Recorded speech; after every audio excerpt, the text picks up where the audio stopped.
राजा रजवीर अपनी बहादुरी के लिए जाने जाते थे।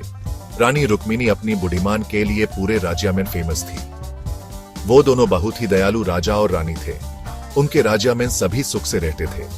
रजवीर और रुक्मिणी एक दूसरे से बेहद लव करते थे।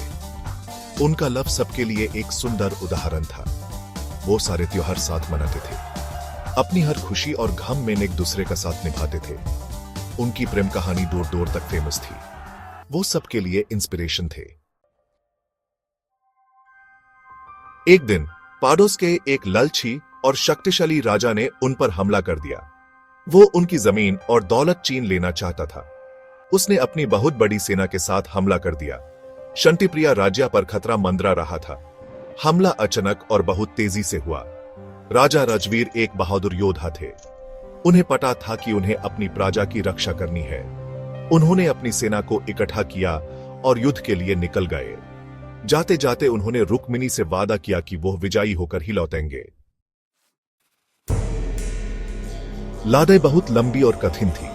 राजा रजवीर ने पूरी ताकत से युद्ध किया, लेकिन दुश्मन बहुत शक्तिशाली था। वो अपने सैनिकों से बिछड़ गए। दुश्मन ने उन्हें घेर लिया। वो चारों तरफ से फंस गए। रजवीर के सैनिक उन्हें हर जगह ढूंढ रहे थे। वो अपने प्यारे राजा के लिए सबसे बुरे से बुरे हालत का डर रहे थे। सभी राजवीर के लिए चिंता में डूब गए। रानी रुक्मिणी ने जब राजवीर के बारे में सुना तो बहुत दुखी हुई, लेकिन वो हिम्मत वाली और तेज बूढ़ी वाली थी। उन्होंने एक चल चलने का फैसला किया। उन्होंने दुश्मन राजा को मैसेज भेजा। उन्होंने यूस एक खेल खेलने की चुनौती दी। उन्होंने कहा कि अगर वो जीत गया तो वो अपना राज्य उसके हवाले कर देंगी, लेकिन अगर वो जीत गई तो यू से बिना लड़ाई के वापस जाना होगा और राजवीर को छोड़ना होगा।